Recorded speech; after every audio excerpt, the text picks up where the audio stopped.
Hey everybody, it's Carpo.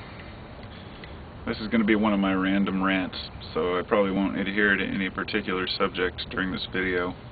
Be warned. I was recently punished by either Comcast or YouTube, I don't know which one, but my uploads have been limited to 100 megabytes. So I do apologize in advance for the quality of this video. This is kind of a test video to see if this actually works. If the quality is too low, I probably won't do it again. But I can only upload 100 megabytes at a time, and my camera settings only allow me to upload either 2 or 4 minute videos, which is why I've been doing short videos lately. And I thought it would be a good thing, but actually I feel like I'm being suffocated. Like I can't speak. I can't get enough out. And I actually made a couple videos about where people mention that your video's too short. But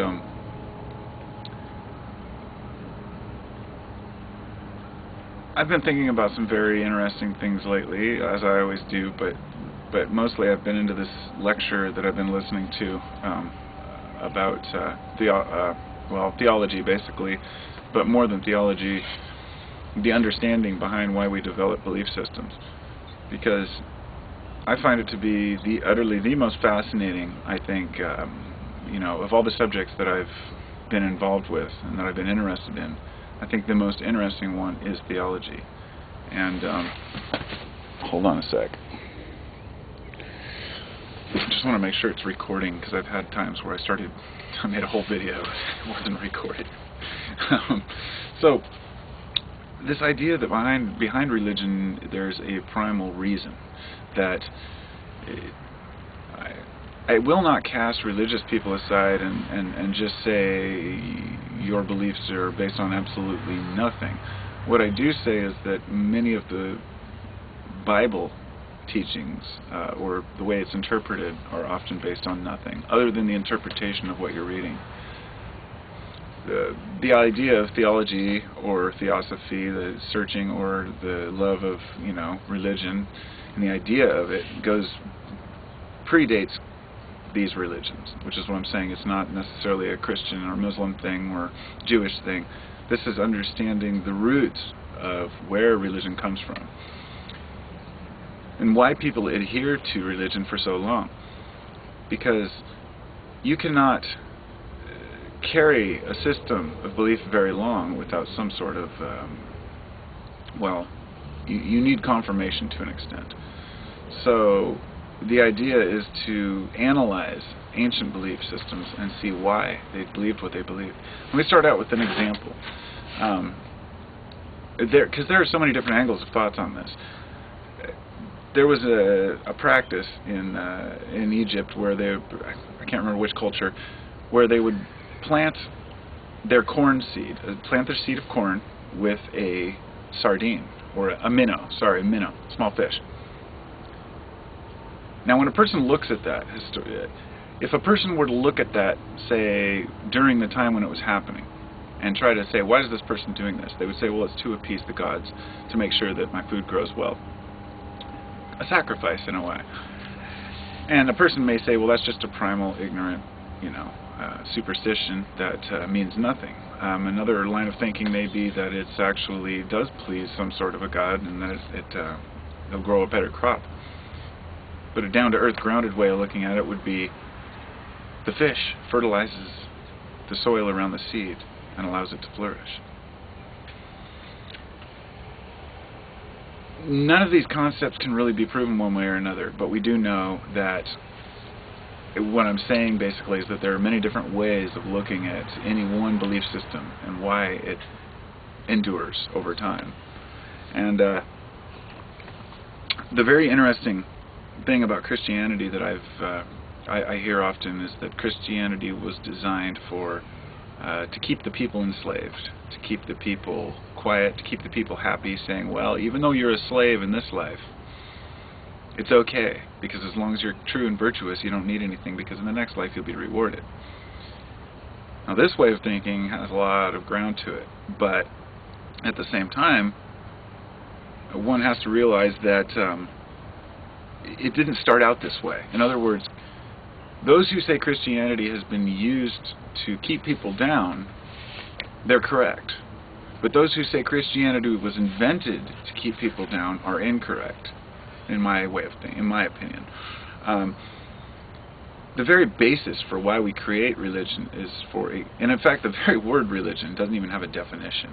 It has many definitions. It's one of those words that no philosophical group has agreed on an actual definition of what religion is. But it usually involves practices, rituals. And rituals are a way for people to keep the gears running, you know, keep themselves in line and keep their minds focused on what's important. It would be the same as a meditation. A meditation is a ritual. So, we as humans need to believe. And there are folks who will disagree with that. But I would say, even if you don't believe in something beyond you, you believe in something, at least within this life, that's valuable to you. Something that keeps you going.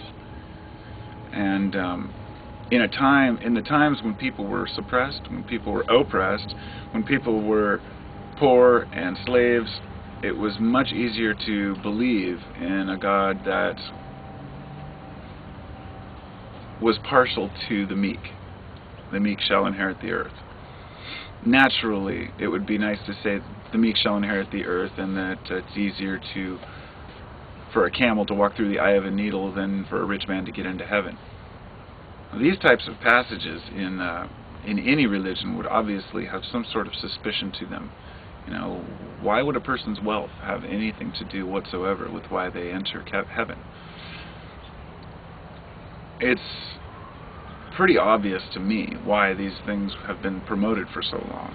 It's because the masses are poor, and the masses want to think that they are going to get theirs, I guess, and they will get theirs in heaven, while the rich man will not. And so they can look and say, haha, in the end, when Jesus returns, or when, you know, whatever happens,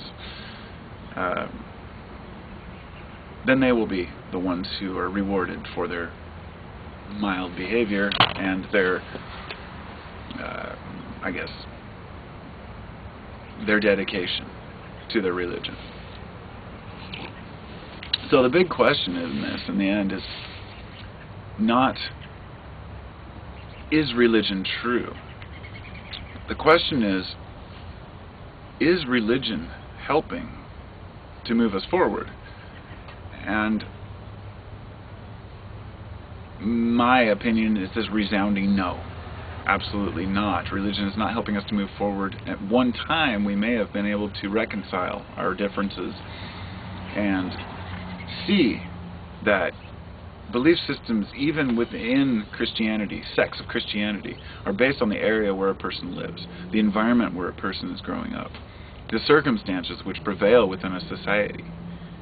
Those are the things that allow a person to pick and choose which parts of, say, the Bible work for them.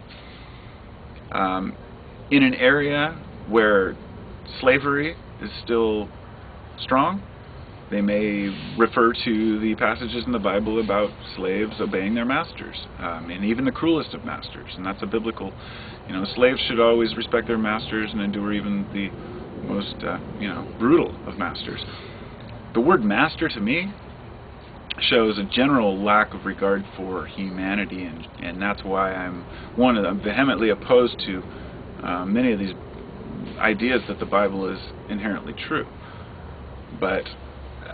And I apologize for just speaking of the Bible. It's just what I know the most, because I don't deal with very many Muslims or Jews, but I know a lot of Christians. So I've read a lot of the Bible, and I can, I look at the passages the best I can, to the best of my ability, and try to interpret them the way that I would see them. I don't read parts of the Bible after someone tells me this is what this means. I read them first and then go in and look and see what other folks think they mean, because interpretation is definitely individual. But there are folks who take the Bible completely literal, and there are other folks who say that the Bible is completely symbolic, and some people who say that it's just a bunch of stories. Some people say they're true stories. Some people say they're not true stories.